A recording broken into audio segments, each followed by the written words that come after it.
As Ken said, I think it's very important for people to actually recognize their shadows. I mean, Jung talked about that, Carl Jung,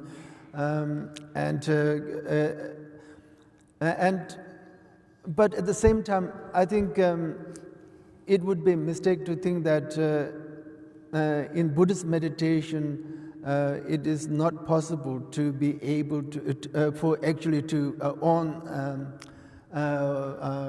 one's own shadows, or to sort of acknowledge that there are hidden emotions that we feel uncomfortable about. Buddhism really recognizes these things. I think a lot of the problem that Western Buddhists have about Buddhist meditation is that I think they get stuck with some notion of the ego, and suppression of emotion goes in hand in hand with this sort of inkling or suspicion that Buddhism rejects ego. So you have to be selfless in order to overcome your emotional afflictions.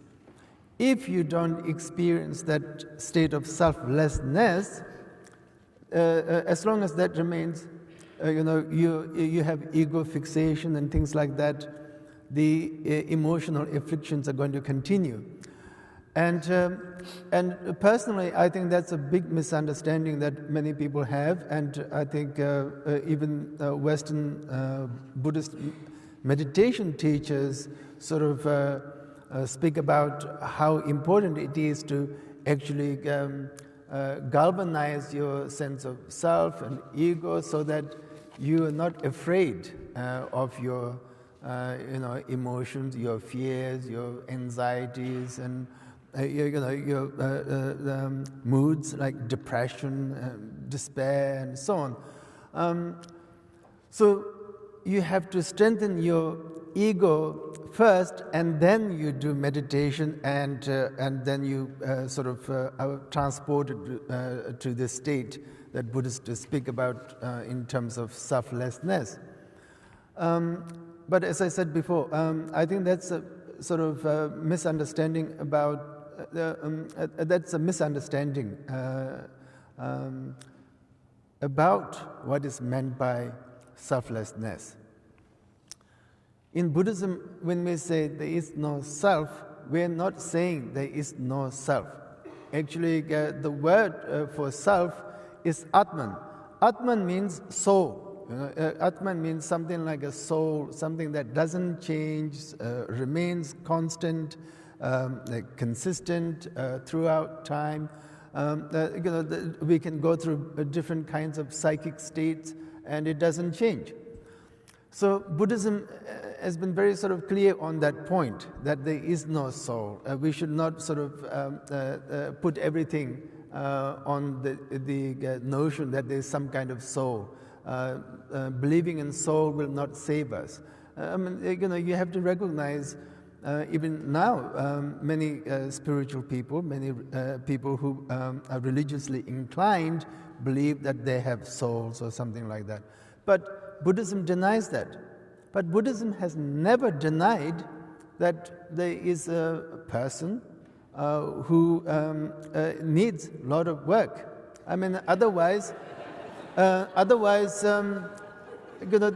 whole notion of Buddhist path would be completely redundant. I mean, what would the notion of marg or marga, the path, serve? I mean, who is going to be taking that journey? Who is aspiring to attain enlightenment? Why is ignorance the problem? If there is no one who is suffering, who is under the influence of ignorance, and what is the point in trying to overcome conflicting emotions when there's no one who is actually experiencing conflicting emotions in the first place? So these are some of the sort of misunderstandings that we need to overcome. And the Buddhist view is that there are two different kinds of notion of the self or ego that we need to overcome. One is metaphysical, the other is psychological. The metaphysical aspect, I sort of referred to that in terms of the concept of the Atman or soul. Now, the psychological one is egoism, being very self-centered, selfish, self-absorbed. My problem is the only thing that counts, not showing any regard whatsoever to your own parents or your friends who may have had to deal with your own antics for years, but your problem is the one that they should recognize. I mean, they recognize, but you don't recognize that they recognize your problem. And so this is the kind of thing that we need to address through practice of meditation, so that we become more self-aware, so that we become more aware of our shadows, and make peace with those aspects of ourselves that we find very difficult, even if they're not very nice to acknowledge or recognize or whatever. That does not make us a bad person as a result of that. The thing is, simply because we have certain problems, that doesn't mean we have bad problems. We are bad people, I'm sorry. But we would be bad people. I mean, again, from Buddhist point of view, we have to really sort of make some judgments, unlike what the postmodernists say. There are bad people, and one would be a bad person if one does not do anything about the dispositions, the character traits that are very, sort of unpleasant in ourselves, that creates unpleasantness for others, and not really sort of acknowledge that and not work with that. I mean, that would be a bad thing all around. So those are the kind of things that one needs to deal with, even in terms of Buddhist practice. Now, whether Buddhist meditation actually deals with emotions or not, that's another question that people raise. The thing is, until very recently, until cognitive psychology and cognitive psychotherapy, before that rational emotive therapy sort of became somewhat popular. In the West, people always thought of emotions as something that was sort of sinister and hidden, and like a sort of, like some kind of raging animal trapped in a cage, and if you let it out, then sort of it will sort of wreak havoc, and then so you have to do your best to sort of keep it under control. And through psychoanalysis or something like that, then you just let the animal sort of breathe, every now and or express its sort of rage every now and then, like under controlled circumstances, and then you put the animal back in cage, and but you don't have to. Excuse me. You don't have to try to understand the animal or how the animal behaves or why is the animal there in the first place. You just sort of try to sort of work with this animal that is there, and but things have changed, and more and more. As I mentioned, cognitive psychologists and psychotherapists and so on have been talking about how constructive way of thinking about ourselves have a big impact on our emotional repertoire, our emotional range, and how negative forms of thinking and negative emotions go together, and how positive forms of thinking and positive emotions go together. This is completely in sync with Buddhist forms of meditation. Many of you would be familiar with Lojong practice. thinking in a positive way and trying to understand emotions in that way will lift us up. But if we think of emotions purely in terms of physiological terms or in relation to feelings and instincts, instinctual, sort of